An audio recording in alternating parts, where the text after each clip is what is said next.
Nesta live, né, eu quero muito falar sobre o quanto que o relacionamento do casal define a dinâmica familiar. Coloquei aqui uns slides para vocês, tá? O relacionamento conjugal não é uma bolha isolada, né? O casal. Ele é um eixo central que define o clima da casa, o clima do lar. E nós, como psicólogos, precisamos entender que intervir em relacionamento, intervir nas crises conjugais, não se trata só sobre o casal, mas é sobre toda essa estrutura familiar. Porque o casal, ele é o grande eixo, né? São os adultos, são os responsáveis por esse sistema. E isso é um dos elementos que eu acho fantástico, porque eu tenho muita consciência disso no trabalho com o casal, do quanto que trabalhar com os casais reverbera nas crianças, no clima da casa, né, nos avós, em toda uma estrutura familiar. E eu nunca trabalhei com criança e gosto muito também de falar tudo isso para quem atende criança, sabe, né, do quanto é pesado quando um pai e uma mãe estão desconectados, brigando, quanto isso afeta ali no trabalho com a criança. Vamos refletir sobre esse papel, né, diante das crises, né, os impactos emocionais, comportamentais, relacionais que transcendem o casal e eles afetam diretamente o filho e o ambiente familiar, como eu estou falando aqui. As crises conjugais, elas moldam o ambiente familiar, influenciam o desenvolvimento emocional das crianças e deixam marcas profundas em todas as relações e gerações futuras. Quando um filho olha e presencia toda essa crise, e eu vou falar um pouco sobre isso, isso gera muitos comportamentos, muitas reações emocionais, muita insegurança, etc, etc. O conflito entre o casal não afeta apenas os dois, que é isso que eu estou falando, mas todo o sistema. E como é que o trabalho com o casal pode ser uma intervenção transformadora para toda a família? O que acontece quando o casal está em constante conflito?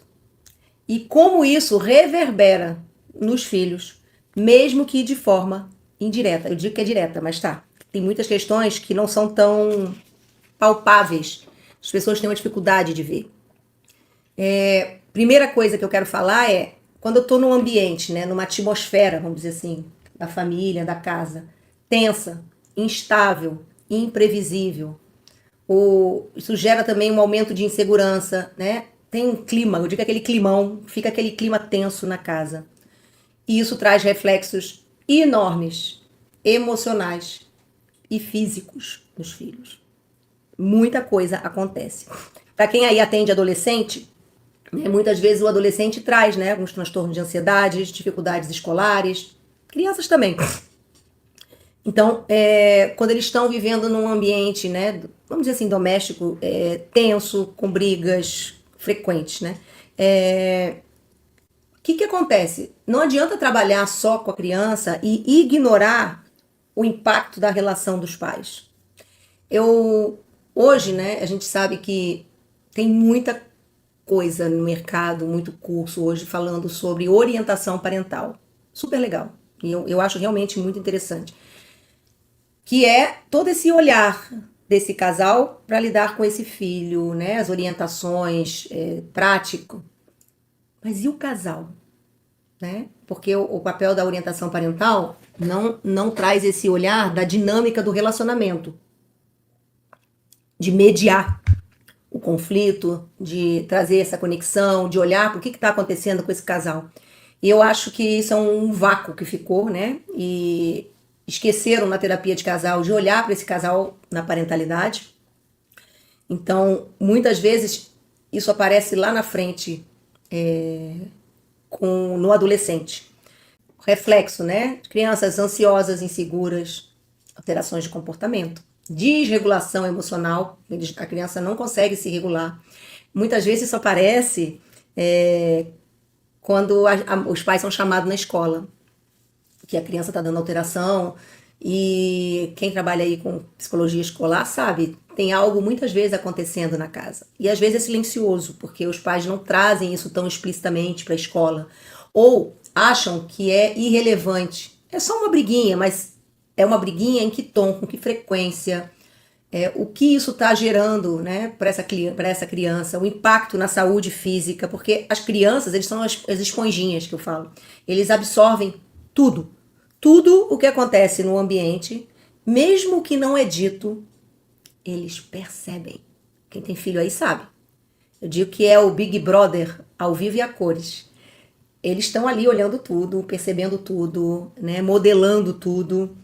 Então, deixa eu ver se eu estou aqui caminhando certinho no meu raciocínio.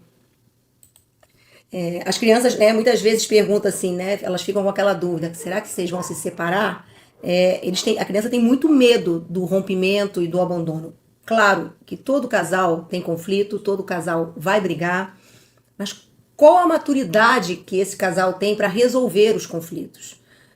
A criança olha e ela não sabe o que está acontecendo. Então, quando um casal está gritando, está berrando, e no dia seguinte eles ficam bem, mas naquele momento ali, na gritaria, a criança fica super insegura. Então, claro, isso aqui é subjetivo no sentido que depende da frequência, depende da intensidade, depende de muitos fatores, né? Não é uma coisa, briguei uma vez e vou gerar isso. Não é assim. Deixa eu só ajeitar aqui. Então, mas de um modo geral, as crianças têm um grande medo de abandono, medo de rompimento, o medo... Nenhum filho quer que os pais se separem, né? Eles não querem. Então, eles acabam refletindo esse ambiente caótico, se retraindo, se tornando agressivo, e eles ficam tentando mediar esses conflitos, tá? Será que nós, enquanto psicólogos, estamos conseguindo ajudar esses casais, quem aí não trabalha até com casal, a perceber o impacto das suas interações também como modelo para esses filhos? Porque isso é algo que, quando eu tô com um casal na minha frente, eu tenho essa chance. Às vezes, numa devolutiva ou num casal individual, não é tão fácil eu ter esse acesso. Eu acho isso muito grandioso no trabalho com o casal, porque eles sempre vão trazer e vão falar dos filhos, né? Os casais que têm filhos, eu tô falando de casais com filhos. E aquilo ali que acontece no consultório, muitas vezes eles começam a relatar, porque é um tempo dedicado e mergulhado para eles trazerem como isso está acontecendo lá fora. Então, eu consigo mostrar para eles. Uma outra questão é pais que evitam resolver as questões, resolver os conflitos, ensinam para os filhos que conflitos devem ser temidos, evitados, não devem ser comunicados, e isso vai modelando, né? Os filhos vão vendo, eles copiam a gente em tudo, quase tudo, e eles dizem assim, quando minha mãe e meu pai estão brigando, eles ficam mudos, cai um por cada lado de cara emburrada. Ele vai aprendendo que é assim que tem que ser, que ninguém ensina para eles melhor do que o exemplo. A gente tá careca de saber disso. A questão toda, né, quando uma criança apresenta um retraimento ou uma agressividade, será que estamos realmente investigando as dinâmicas do lar? O que está acontecendo naquela casa? O que está acontecendo na vida daquela criança? E, como eu falei antes, muitas vezes o próprio casal acha que não é nada demais, que é só um pouquinho, que não é isso tudo. E quando chega na terapia de casal, a gente vê que o negócio tá barraco abaixo, né? O negócio tá feio. As crianças alternam, às vezes, entre tristeza, raiva, né? Sem motivos. Elas ficam na dúvida, será que é comigo? É por causa de mim? Tudo isso tá rolando ali na cabeça da criança. E os adultos, né? Que precisam aprender a ter uma certa maturidade para lidar com as emoções. Isso aqui não é para deixar ninguém com culpa, né? A ideia não é deixar os pais culpados. Nós vamos errar, eu sou mãe. Mas é poder saber que dá para fazer algo melhor, que dá para buscar ajuda, dá para melhorar e não precisa ser dessa forma. Quando um casal tem a incapacidade de se regular emocionalmente, se regular eu vejo que eu tô me alterando, eu recuo, eu deixo para falar depois, eu resolvo de um outro jeito. Quando um casal não tem essa capacidade de regulação emocional, os filhos ficam com dificuldade também de desenvolver a regulação emocional. Eles aprendem que no grito eu ganho, ou fico mudo, né? Ou de que a guerra fria, o silêncio, porque é bem comum, muitos casais, por não saber resolver, eles vão para a Guerra Fria. Quantos diagnósticos emocionais na infância estão ligados a toda essa instabilidade dentro da casa, dentro do lar, que esses pais estão vivendo? E aí, como eu abri aqui falando, eu acho que essa é uma grande relevância da clínica de casal.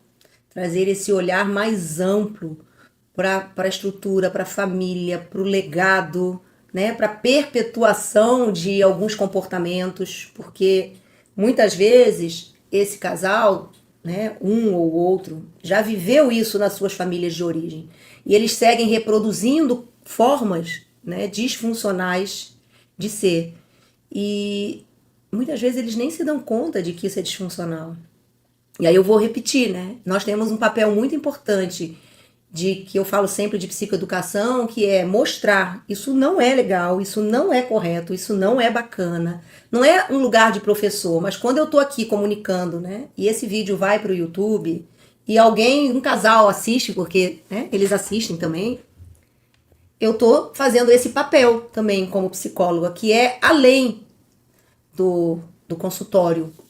E hoje, com as mídias sociais, com as redes sociais, nós ganhamos muitas vozes, vamos dizer assim. Nós ganhamos voz para mostrar para esse público final que é leigo, que também vem, às vezes, de uma história muito difícil e que não sabe que pode buscar ajuda, que pode mudar isso, que não precisa seguir repassando isso adiante, tá? Pais sobrecarregados também, emocionalmente, por conflitos conjugais, acabam também tendo menos energia para disponibilizar como cuidado emocional aos filhos, impaciência, mais irritabilidade e falta, óbvio, de presença emocional. Então, de novo, não é questão de culpar os pais, é de mostrar que existem formas, e nós fazemos esse trabalho, que é um trabalho de autocuidado, individual e relacional, porque um é suporte do outro. Então, como eu comunico muito para o casal parental, principalmente os casais que estão nessa transição, a gente sabe que a chegada de um filho traz, eu digo que o caminhão passa e esquecemos de anotar a placa, né? Quando a gente olha, já foi. É um atropelo na vida desses pais, é muito desafiante, é muita demanda, são muitos desafios. Porém, quando eles perdem essa conexão da parceria, que é a sua principal fonte de apoio para dividir, porque eu amo ser mãe, sempre falo isso, que às vezes dá a impressão de que eu acho que não é o melhor lugar do mundo. Eu amo ser mãe, mas eu tenho muita consciência, até por trabalhar com isso, do desafio que é viver esse relacionamento, viver tudo isso e encarar toda aquela chegada das noites sem dormir, de filho que não mama, que não come comida, horário, enfim, tudo que a gente já sabe.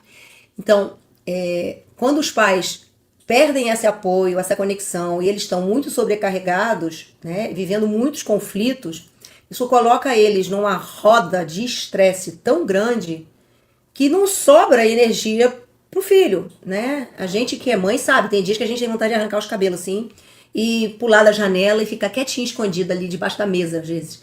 Mas não tem como, né? Porque nós somos os adultos. Então, saber que tem um caminho, que mais casais passam por isso, que existem profissionais preparados que podem orientar, que podem ajudar, eu acho que isso é libertador para eles, tá? Eu falo que quando eu trabalho a relação do casal, isso é um ato terapêutico para toda a família. Não é só para o casal. Isso reverbera na casa, nos filhos, nos avós, em todo um sistema. Quando nós trabalhamos um casal, né, nós não estamos ajudando só esses dois. E quando a gente percebe isso, né, trabalhar com a clínica de casal, eu vou vender meu peixe sempre, porque eu sou defensora da clínica de casal, eu gosto, eu sou apaixonada pelo trabalho de casal. E quando você tem um resultado ali, né, quando você trabalha com esse casal e você traz um resultado, e o resultado que eu estou dizendo não é que eles vão viver a lua de mel, mas eu digo que são gotinhas de consciência, eu digo que é um resgate. Tem um resgate de toda a família, não é só do casal. Isso reverbera, cria um ambiente mais harmônico. Eu digo que salva muito mais do que duas pessoas. e tudo que para aquelas pessoas significa ter uma família mais harmônica.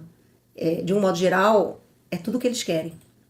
Quando um casal consegue sair desse ciclo, né, de desconexão, de brigas, de agressão até, agressões verbais, eles criam um ambiente muito mais equilibrado e mais seguro para os filhos.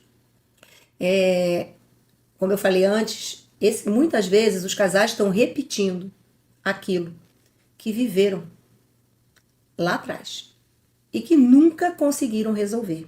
E esse é um outro aspecto que eu trago na minha comunicação, na verdade é a minha percepção dentro da clínica, que principalmente o casal com filho, a terapia de casal é a porta de entrada para esse casal vir buscar uma ajuda, para esse casal vir olhar para a sua história regressa, né? Olhar para o que ele viveu e entender que tem uma conexão entre tudo isso, porque isso é algo que na clínica, naturalmente ali na dinâmica do casal, a gente vai mostrando para eles, a gente vai desenvolvendo para eles o impacto de uma história lá atrás, mal resolvida, ou não olhada, ou não cuidada, está perpetuando. Quantos adultos evitam resolver problemas porque cresceram em lares onde os conflitos eram ignorados, que é o famoso a normalização. Se lá minha casa era assim, eu sigo fazendo assim. Será que precisa ser assim? Será que não tem uma outra forma mais saudável, mais feliz, mais bacana? Eu tenho certeza que sim. Quando um adulto também não consegue expressar amor, não consegue se comunicar, pode ter sido aprendido isso, né, assistindo a forma dos seus pais. Mas e agora? Vai ensinar desse jeito? Será que ele quer seguir passando isso? Com certeza não. Ele está lutando, né, para não passar isso adiante, porque a gente não quer. Aquilo que a gente viveu que foi ruim é a última coisa que a gente quer passar. Mas o que acontece? De um modo geral, quando eu não busco um trabalho de consciência, quando eu não busco olhar para mim, é exatamente o que eu faço. Então alguém tem que quebrar esse ciclo, né? Dentro da clínica de casal, né, a gente, eu digo que a comunicação ela é transversal, né? Ela não é o problema em si, porque eu preciso aprender a me comunicar para resolver o resto todo. E geralmente quando um casal chega no consultório, a última coisa que eles sabem é se comunicar. E a gente vai olhando que, de diferentes formas, essa comunicação não está acontecendo. Porque o grito ou a mudez, eu também não estou me comunicando. E quando eu falo de casal parental, não necessariamente eu estou dizendo do casal que o filho chegou naqueles primeiros 2, 3 anos. Também, mas o problema vai sendo empurrado lá para frente, que essas questões todas que eu estou falando, muitas vezes aparece no filho lá com 10, 12 anos e, quando não, na entrada da adolescência. Porque vai todo mundo empurrando com a barriga, vai dando um jeitinho, ninguém olha, ninguém para. E muitos casais, quando vêm procurar ajuda na terapia de casal, já estão com o filho ali com 10, 12 anos. Que aí, outro dia, falando com uma colega, ela falou assim, não era um casal parental como você fala. Eu falei assim, é um casal parental. Porque muitas vezes, as questões que eles empurraram para frente, agora virou uma bolona de neve. E aí você vai olhar, tá linkado com algo que magoou, ou que ficou em aberto, lá no iniciozinho, de uma falta de suporte, de uma falta de comunicação, de um não acolhimento, daquele momento tão desafiante que é o momento da chegada dos filhos. Eu trabalho com uma metodologia e eu criei toda uma metodologia para trabalhar com os casais parentais, né? Mas serve para todos os casais, que eu chamo de sistema de conexão neuroafetiva, tá? Eu falo que, eu não gosto muito do nome GPS, mas eu faço uma metáfora, né? Quando a gente pensa, né, no que você pode gerar como psicólogo, como terapeuta, né, de casais, ao ajudarem eles a se reconectarem, a regularem as suas emoções e a interromperem ciclos. Vamos usar a palavra de traumas, né? e eu tô falando de trauma, não um trauma, uma coisa gravíssima, mas o trauma como um evento que eles não puderam se regular, que eles quando criança, ou algo que ficou marcado, ou algo que eles não puderam reagir lá atrás. Não é apenas sobre salvar casamentos, mas sobre transformar essas pessoas, transformar essas famílias e poder criar um legado emocional mais saudável. É disso que a gente está falando aqui. Quando a gente trabalha, né, com essa reconexão neuroafetiva, a gente está ajudando, né, a tirar esse casal de espaços reativos, trazendo eles para um espaço mais seguro, para que ambos possam explorar e entender a história de cada um. E eu vou fazer um parêntese aqui. No trabalho de casal, a gente olha para o nós, a gente olha para o sistema. Mas é inevitável que vamos fazer parênteses, que eu falo, na história de cada um. E dependendo, a gente pode encaminhar para individual, sim. Não tem o menor problema. Acho que eu sempre que posso e percebo que tem algo muito forte na história, eu encaminho, através do vínculo que eu faço com o sistema, eu consigo muito mais facilmente encaminhar. Então, todo esse trabalho, né, de sistema de conexão neuroafetiva, o nome é bonito, mas eu estou falando aqui de práticas, vivências, uma forma de investigar, uma forma de intervir, olhando para essa conexão, para essa história de cada um. Eu digo que eles vão para o quarto escuro. A forma como cada um lida com as suas emoções coloca eles em quarto escuro, né? E o filho fica dali assistindo. O filho, se a gente perguntar, ele vai saber dizer qual é o quarto escuro de cada um. Mas eles nunca se deram conta. E quando eles se dão conta que existe uma forma repetitiva de reagir quando eles estão se sentindo ameaçados, é muito libertador. Porque primeiro isso precisa vir para a consciência. Tem uma parte cognitiva, sim, de entender, mas existem práticas que vão trazendo ali na própria vivência da terapia de casal, de reconexão, práticas de compaixão, e vai ajudando eles a ver que aquela história deles, lá que eles viveram, eles trouxeram aqui. E que se eles também se trocarem de parceiro, que eu digo que a gente vai trocar o 6 pelo meia dúzia, né?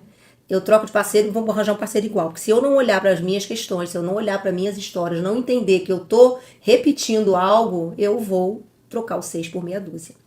Então, a ideia é trazer práticas, né? Para ajudar eles a regular esses gatilhos emocionais, transformar esses momentos de vulnerabilidades em oportunidades de conexão. Ah, é desafiante? Mas é possível. E eu acho muito bacana quando eles estão juntos. Porque quando a gente trabalha isso no individual, né, e eu já atendi anos individual, a gente vê muita coisa, mas a gente não tem o outro lado, a gente não escuta o outro lado. E por mais que eu trabalhe aqui, quando essa pessoa vai para casa e leva, ela não tem abertura para levar e para trabalhar isso. Não é igual estar com os dois ali no sistema. E eles poderem olhar para a vulnerabilidade de cada um é muito libertador. E eu foco, né, de novo, né, no casal parental. Primeiro, eu falo que é via dupla, né? O quanto que a chegada dos filhos dispara toda a nossa história pregressa. Os filhos, eles fazem surgir na gente a nossa criança ferida mesmo, né? As nossas memórias. O filho traz à tona muita coisa. Nossos melhores professores são os filhos. Quem nunca buscou ajuda, nunca buscou consciência, quando tem filho, eu digo que, opa, é a pós-graduação que bate na porta. Se você fez de ensino médio, não fez faculdade, problema teu. Eu digo que é quase doutorado, nem é pós-graduação. Tu vai ter que se virar e o filho vai mostrar muita coisa pra gente da nossa história. Mas você imagina isso em dois. Então, quando o filho surge com todo esse momento de estresse, né, e a gente sob estresse, isso também faz eclodir muitos mecanismos nossos vulneráveis. Tô dando um resumão aqui, né? Os dois ao mesmo tempo. E, ao mesmo tempo, como eu falei, eles vêm buscar muitas vezes ajuda por ver que está afetando o filho, que é muito mais do que deles. E esse casal vai precisar encontrar um caminho para sobreviver. E mesmo que eles decidam não ficar junto, e se eles tiverem um filho, eles vão estar sempre tendo que se comunicar, vão estar sempre tendo que falar. Então, eles vão ter que olhar para essas diferenças, para essas formas de resolver esses conflitos. Pensar sempre nesse impacto. Então, quis trazer essa reflexão desse papel nosso, que é além do consultório, de olhar para esse sistema, desse trabalho tão amplo que é a clínica de casal. Inclusive, convido os psicólogos aí que não trabalham com casais que revisitem essa possibilidade de fazer um trabalho preventivo, um trabalho de psicoeducação. Acho que a gente tem muito a oferecer e estamos perdendo brechas no mercado, porque nada contra, tá? Minha ideia aqui não é crítica, mas eu vou defender a minha classe. Então a gente vê terapeutas, coachings, um monte de gente trabalhando com os casais de diferentes formas e muitos nós psicólogos com medo de trabalhar com casal, não vamos para a prática, não trabalhamos também de forma preventiva, e por não termos o conhecimento, né, por não terem o conhecimento da clínica de casal, também perdem a possibilidade de encaminhar os pacientes individuais para a clínica de casal, poder olhar quando alguém que está num sofrimento falando de relacionamento não vai conseguir ter esse olhar se não tiver com o parceiro. E às vezes o parceiro tem uma abertura, só faltava assim aquele empurrãozinho para você dar. E quando a gente vai entendendo essa dinâmica, entendendo essa responsabilidade, a gente começa a empurrar mais. Empurrar, digo, convidar, lembrar, mostrar que tem um trabalho que pode ser feito, que não é aterrorizante, né? No passado, os casais tinham muito medo. Ainda tem casais com medo, como tem muita gente que ainda tem medo de fazer terapia, mas já é muito menos. Então, acho que era esse o principal recado que eu queria deixar aqui hoje. Olhar, né, para esse impacto em todo o sistema. Eu já fiz outras lives sobre esse tema, sobre, né, o impacto nos filhos, o legado que esses casais vão poder deixar e não seguir perpetuando. O que não funcionou aqui, em algum momento precisa ser olhado, tratado, acolhido e cuidado, para não seguir fazendo estragos e mais estragos.